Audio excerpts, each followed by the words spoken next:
اور جب مغرب کا وقت آیا تو لوگوں نے چند ہزار لوگ رہ گئے, نماز کی نیت باندھی. توجہ کرنا میری بات پہ, ایک مسئلہ بھی سمجھ میں آئے گا. لوگوں نے نماز کی نیت باندھی تو حضرت مسلم بن عقیل امامت کر رہے ہیں ہاتھ باندھے ہوئے, تو بہت سارے لوگوں نے پیچھے ہاتھ چھوڑ دیے. ایک بندے نے دوسرے سے پوچھا وہ ہاتھ کیوں نہیں باندھتے؟ کہنے لگے اگر عبید اللہ ابن زیاد کے کسی بندے نے دیکھ لیا نا تو ہم اسے کہیں گے ہم تو نماز پڑھ ہی نہیں رہے تھے, ویسے ہی کھڑے تھے, ہاتھ ہی نہیں باندھے سرے سے. جب نماز کی امامت باندھی تو 10-11 صفیں تھیں. جب مسلم بن عقیل رضی اللہ تعالیٰ عنہ نے سلام پھیرا تو پیچھے بندہ ہی کوئی نہیں تھا. حضرت مسلم بن عقیل کو گرفتار کیا گیا. عرب کا رواج تھا دشمن کو سخت سزا دیں تاکہ باعث عبرت بنے. بہت اونچا مینار تھا کوفے کا, گورنر ہاؤس کا, اوپر لے جا کے جناب مسلم بن عقیل کو زمین پہ گرایا گیا. اور جب وہ شہید ہو گئے تو شہید ہونے سے ایک رات پہلے وہ خط لکھ چکے تھے امام حسین کو کہ آپ آ جائیں, حالات بڑے اچھے. خط ملا تو امام حسین مکے سے کوفے کی جانب چل پڑے. امام علی مقام رضی اللہ تعالیٰ عنہ جب چل پڑے تشریف لا رہے تھے تو رستے میں فرزق شاعر ملا, بڑا محب اہل بیت تھا. رستے میں ملاقات ہوئی, اللہ اکبر. حضرت مسلم بن عقیل جب گرایا شہید ہو گئے تو پھر اس نے اس طرح کیا کہ آپ کی لاش کو لٹکا دیا چوک میں. لوگ دیکھتے تھے تو عورتیں بچوں کہتی تھی تو نے باہر نہیں نکلنا, ہم نے نہیں امام حسین کے ساتھ چلنا, بس بڑا خوف ہے, کوئی بندہ نہ باہر نکلے, کوئی نہیں ضرورت ہمیں, حالات بہتر ہوگی تو دیکھی جائے. آج کتنے لوگ ہیں, کتنی دیگیں پکی, کتنی نیازیں بٹی, کیا کچھ ہوا. آپ ناراض نہ ہونا, میں آپ میں سے ہوں, آپ مجھ سے ہیں, یہ بات آپ کی نہیں میری سب کی ہے. آج بھی اگر امام حسین کے نام پہ جان دینے کی باری آئے گی تو دیگے ہی رہ جائے گی. ناراض تو نہیں ہو گئے آپ لوگ؟ فٹافٹ مائیں کہیں گی باہر نہیں جانا, بالکل پتر سانو کی لگے, سارا دن کوئی ہمارے لیے. وہ پیر صاحب تو کرتے رہتے ہیں باتیں, ان کا تو کام ہے, خبردار ہم نے نہیں جانا. دیگے دینے کو سارے تیار ہیں, جانے دینے کو تیار ہونا. ناراض ہو گئے آپ لوگ؟ چلو کوئی نہیں, ہو جاؤ, خیر صلی اللہ ہے, بات تو ٹھیک کر رہا ہوں نا. حضرت امام حسین رضی اللہ تعالیٰ عنہ نے فرزق شاعر رستے میں ملا تو امام حسین کو کہنے لگا کہاں جا رہے ہیں؟ فرمایا میں کوفے جا رہا ہوں. کہنے لگا حضور نہ جائیے گا, لوگوں کے دل آپ کے ساتھ ہیں, تلواریں آپ کے ساتھ نہیں. سیدنا امام حسین رضی اللہ تعالیٰ عنہ کو آ کے کہا حضور وہ سارے کوفے والے مانتے ہیں کہ بات حسین کی ٹھیک ہے لیکن آپ کی سپورٹ نہیں کریں گے.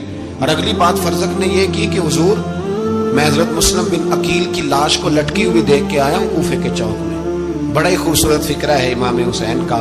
فرمانے لگے میرا بھائی لٹکا ہوا تھا, کہیں کسی کے آگے جھکا تو نہیں تھا؟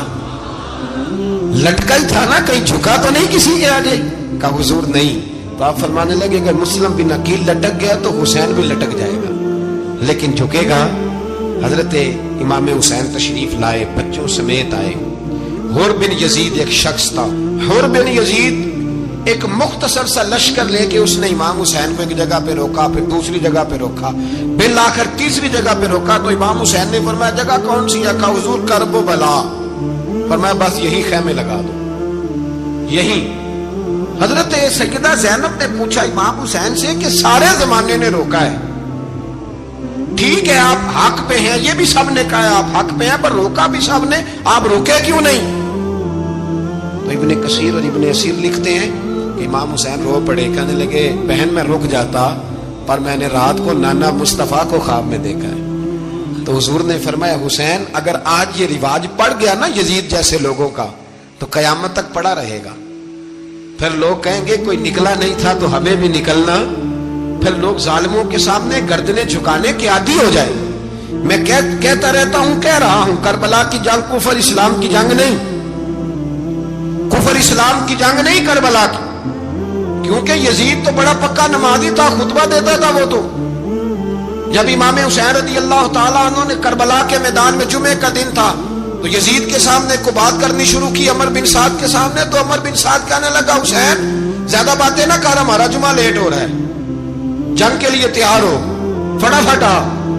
اہل بیت نبوت کو قتل کریں گے اور قتل کے بعد پھر نماز پڑھیں گے اور پھر کہیں گے اللہم صلی علی محمد وعلی آل محمد. اسی نماز میں پھر درود بھی پڑھیں گے. یہ کیسا مرتبہ ہے, کیسا انداز ہے. دوستی قاتل سے بھی مقتول سے یارانہ بھی. امام حسین نے کر. حر بن یزید امام حسین سے کہنے لگا مجھے حکم ہے آپ کو روکنے کا, آپ آگے نہیں جا سکتے. امام صاحب نے فرمایا وجہ زمین اللہ کی ہے. اس نے کہا آپ بیعت نہیں کر رہے, یزید کی حالات آپ کے حق میں درست نہیں ہیں, آپ نہیں جائیں گے. امام روک گئے.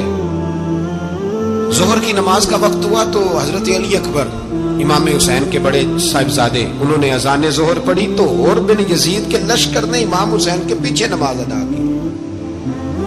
کہا بھئی تم مقابلے میں آئے ہو, نماز پیچھے پڑھتے ہو؟ کہا حضور مقابلہ تو تلواروں سے کر رہے ہیں, پر ہمارا دل تو مانتا ہے نا کہ مصطفیٰ کا نواسہ بڑی شان والا ہے.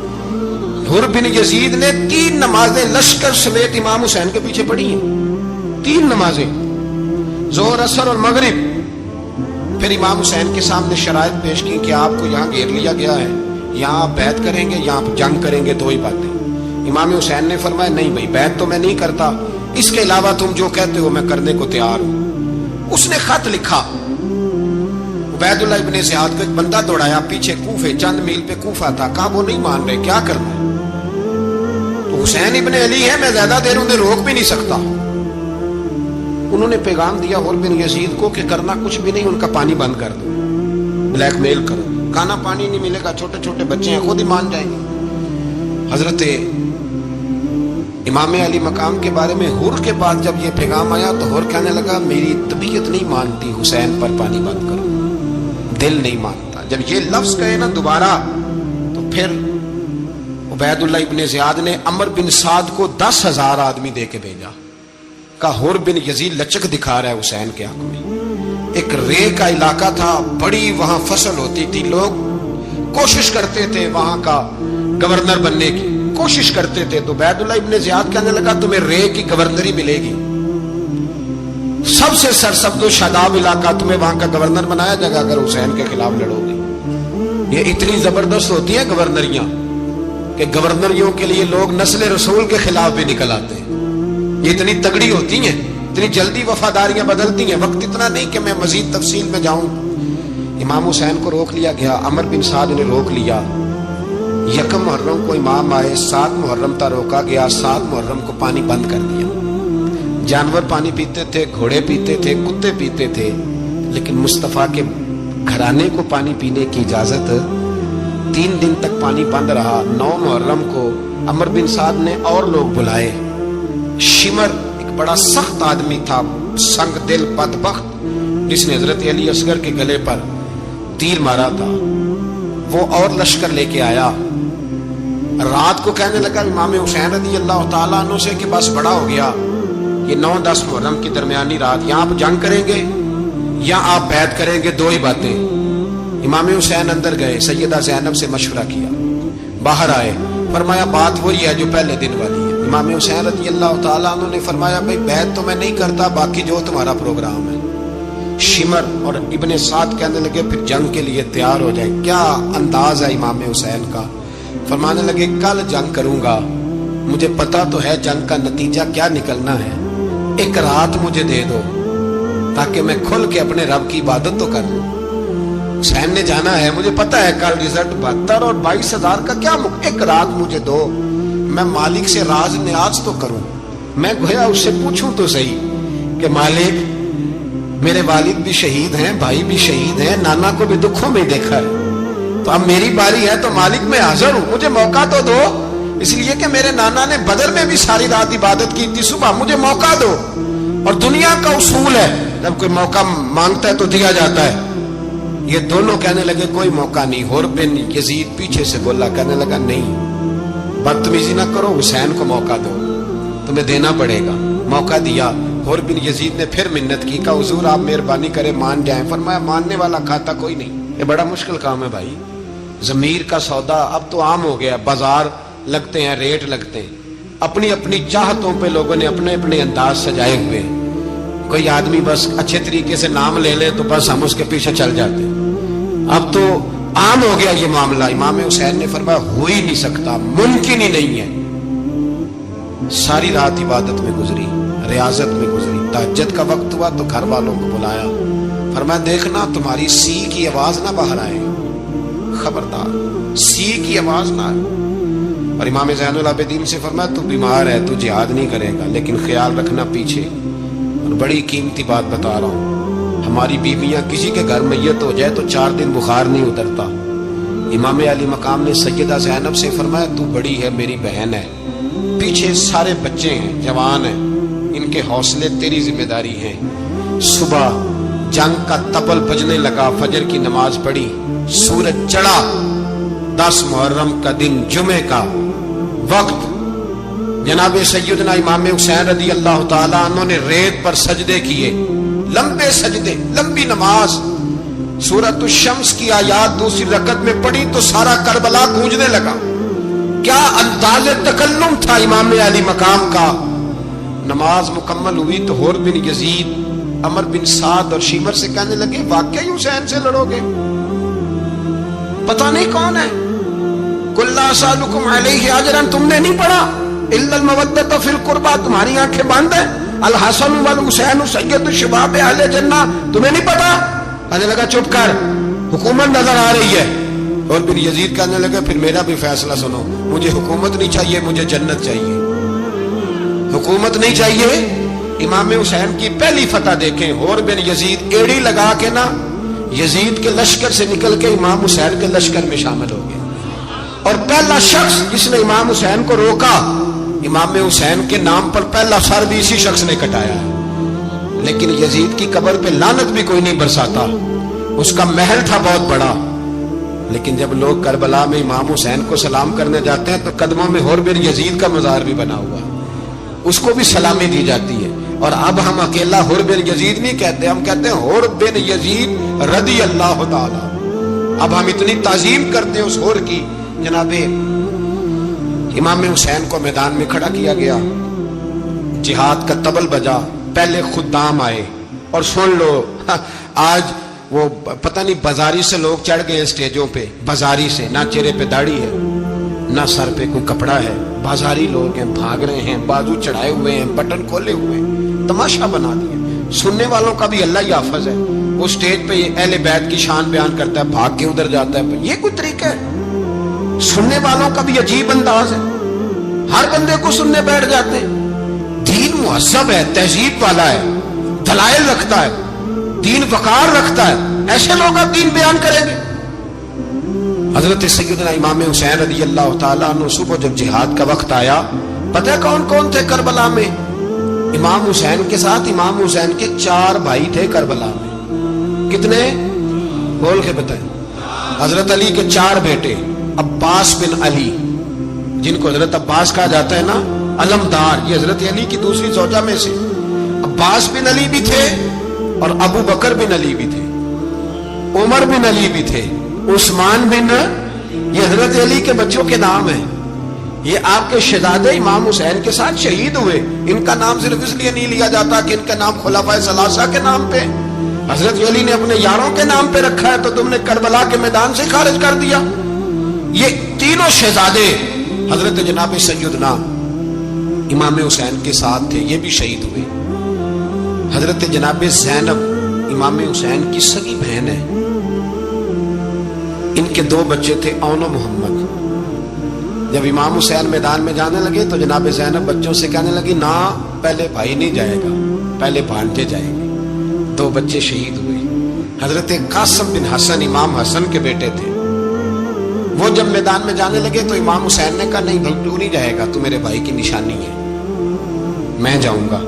تو حضرت قاسم بن حسن نے ایک تعویذ کھول کے دیا، کہا ابا جی میرے والد نے کہا تھا جب بڑی مشکل آ جائے تو تعویذ کھول کے دیکھنا، تو آج بڑی مشکل آئی ہے تو میں نے تعویذ کھولا ہے، تو یہ دیکھیں کیا لکھا ہے، یہ تو رکا ہے، تعویذ ہے ہی نہیں۔ جب کھول کے دیکھا تو اس پہ لکھا تھا قاسم اگر حسین پہ کوئی کڑا وقت آ جائے تو بیٹھ کے آگے آگے رہنا، اگر کڑا وقت میرے بھائی پہ کبھی آ جائے نا دیکھنا اس کے آگے آگے چلنا، اسے حسن کی کمی نہ محسوس ہو، بھائیاں جی ساکھ نہیں کوئی جے وچ خار نہ ہوئے۔ سیدنا امام حسین پہلی دفعہ کربلا میں اس وقت روئے جب یہ رکا، آپ نے دیکھا تو فرمایا ٹھیک ہے، اگر حسن کی یہ وصیت ہے تو میں نے زندگی میں اگر ان کی ہر بات مانی ہے اب بھی مانوں گا، تمہیں اجازت ہے۔ جناب قاسم بن حسن 16 سال کا جوان جب میدان میں نکلے تو ہائے ہائے پتہ نہیں کہاں سے آ گئی ہے۔ امام قاسم بن حسن جب میدان میں نکلے تو تبری سے لے کر علامہ ابو الاسناد صاحب سب کو پڑھ کے تو دیکھو، 3 دن کی پیاس ہے، شدید آزمائش ہے، دکھ ہے، تکلیفیں ہیں، پھر بھی پہلی دفعہ جب میدان میں گئے ہیں واپس آئے ہیں 19 لوگوں کو قتل کر کے واپس آئے۔ سناؤ قصہ خیبر کو تمامی اپنے بچوں کو۔ علی کی داستان سن کے دلوں سے ڈر نکلتا ہے، علی کی داستان سن کے دلوں سے یہ جو بچے ڈر رہے ہیں نا، وہ چمگادڑ آ گئی، کاکروچ آ گیا، یہ خوف نکل جائے گا اگر حضرت قاسم بن حسن کی بات سنیں گے۔ درجنوں لوگ آپ نے قتل کیے۔ ایک دفعہ آئے، کہا چاچا یزید کا لشکر تو بڑا بزدل ہے، اگر چند قطرے پانی میرے حلق سے گزرے تو میں سارے کاٹ کے لے آؤں گا آپ کے پاس، چند قطرے۔ لیکن تھوڑی دیر گزری، عمر بن سعد کہنے لگا اکیلے اکیلے جاؤ گے تو علی کا پوتا ہے، یہ سب کو مار دے گا، اکٹھے جاؤ۔ چاروں جانب سے تیر برسے، ایک تیر لگا آگے گردن کے پیچھے، بس جناب سیدنا قاسم بن حسن گھوڑے سے نیچے گرے۔ تو جناب زینب حوصلہ کر کے آنسو سمیٹ کے کہنے لگی میں دیکھ رہی ہوں پردے کے پیچھے سے حسین میرے بھائی کا بیٹا گر گیا ہے، جا اسے اٹھا کے لا۔ حضرت امام حسین ان کو اٹھا کے لائے تو امام حسین نے سینے سے لگایا ہوا تھا تو ان کے پیر، ان کا قد لگتا تھا امام حسین سے زیادہ ہے، اٹھا کے لایا، لٹا دیا گیا۔ امام حسین کے اپنے بڑے بیٹے میدان میں نکلنے کو، علی اکبر نام ہے، جب جن لوگوں نے حضور کو نہیں دیکھا تھا وہ جب کہتے نا ہم نے نبی پاک کا دیدار نہیں کیا تو بتاؤ کس طرح کے تھے، تو بتایا جاتا تھا کہ جناب علی اکبر کا دیدار کرو، ہم شبیہ مصطفیٰ۔ اور جب وہ گلیوں میں نکلتے تھے تو عورتیں چھتوں پہ چڑھ جاتی۔ جناب علی اکبر رضی اللہ تعالیٰ عنہ تلوار لے کے میدان میں نکلے، جوان بیٹے دینے بڑے مشکل۔ وہ یارو رٹا کیا ہے یہ تو بتاؤ، کہ ظالم آدمی حکمران ہے یار، یہ رٹا ہے، ایک ظالم کا رستہ روکنا ہے، اس رٹے کے لیے ہم شبیہ مصطفیٰ جناب سیدنا امام علی اکبر میدان میں نکلے، بڑے لوگ مارے، بڑے، پھر ایک تیر ان کے بھی گلے میں لگا، اور جب وہ گرے نا زمین پہ تو حضرت امام حسین دوڑ کے آئے، دوڑ کے، اور جب تشریف لائے تو ان کے گلے سے تیر کھینچا تو ایک جملہ لکھا ہے صاحب تبری نے، اس نے حد کر دی، کہنے لگے تیر کھینچا تو امام حسین کی آنکھوں میں آنسو آئے، کہنے لگے کاش جناب ابراہیم آج میرے سامنے ہوتے تو میں انہیں کہتا کہ آپ نے تو بیٹا ذبح کرتے وقت آنکھوں پہ پٹی باندھی تھی، دیکھو میں کھلی آنکھوں سے بچے ذبح کر رہا ہوں، کھلی آنکھوں، کاش جناب ابراہیم خلیل ہوتے تو انہیں کہتا۔ جناب علی اکبر بھی شہید ہوئے۔ حضرت علی اصغر کو تو اچانک اٹھایا تھا امام حسین، باہر نکلے تو گردن پہ تیر لگا تو 6 مہینے کا بچہ وہ بھی شہید ہوا، خون اچھالا آسمان کی طرف تو کہا مولا دیکھ لے میں نے 6 مہینے والا بھی نہیں بچایا، وہ بھی دے دیا ہے۔ پھر حضرت عباس کو بیٹیوں نے کہا کہ اب نہ، کچھ کہتے ہیں پہلے شہید ہوئے، کچھ نے لکھا بعد میں، کہ اب ہم سے پانی کے بغیر نہیں رہا جاتا، تو جناب عباس پانی کا مشکیزہ لے کے نکلے باہر، ایک ہاتھ کٹا، دوسرے پہ مشکیزہ وہ بھی کٹا، پھر پانی تو بھر لیا تھا لا نہ سکے، پھر گردن کٹی تو شہید ہوئے۔ بچوں کی بھی شہادت ہوئی، پر جب ان کا لاشا اٹھایا تو امام حسین کہنے لگے مولا اب نہ حسین کی کمر کمزور ہو گئی ہے، اب کمزور، اور بھائی ایک میت ہو جائے تو 4-5 دن تو پوری آنکھیں نہیں کھلتی، کیسا جری خاندان ہے۔ تھوڑی دیر گزری تو امام علی مقام نے پٹکا باندھا، سر پہ دستار باندھی، مولا علی کی تلوار پکڑی، نبی پاک کا امامہ باندھا اور گھوڑے پہ سوار ہوئے تو کہنے لگے زینب گھر تیرے حوالے اور میں اللہ کے حوالے، گھر تیرے حوالے اور میں، اور پھر امام حسین نکلے، امام علی مقام نکلے۔ راوی کہتے ہیں کہ یہ جلوہ پہلے بھی بڑے سونے تھے پر آج جو رنگ دیکھا وہ کبھی نہیں دیکھا، کیا انداز تھا، جدھر جاتے نعرہ لگاتے تو حد ہو جاتے۔ اتنے لوگ امام حسین نے کاٹے، اتنے کاٹے، پھر واپس پلٹ کے آئے اور کہنے لگے زینب ذرا پردے کے پیچھے سے دیکھ تو صحیح میری بہن، ان بزدلوں کو جرت ہی نہیں ہو رہی حسین کے مقابلے میں آنے، ایک دوسرے کو دھکا دیتے، تو جا تو جا، پھر اکٹھے وار ہوئے۔ یہ کون ہے کٹا ہوا، لباس ہے پھٹا ہوا، یہ بال یقین حسین ہے، نبی کا نور عین ہے۔ پھر چاروں جانب سے تیر برسے تو امام علی مقام چونکہ نماز کا وقت ہو گیا تھا، اترے گھوڑے سے، خون بہ رہا تھا، گرم ترین ریت سے تیمم کیا، سر سجدے میں رکھا، اور جب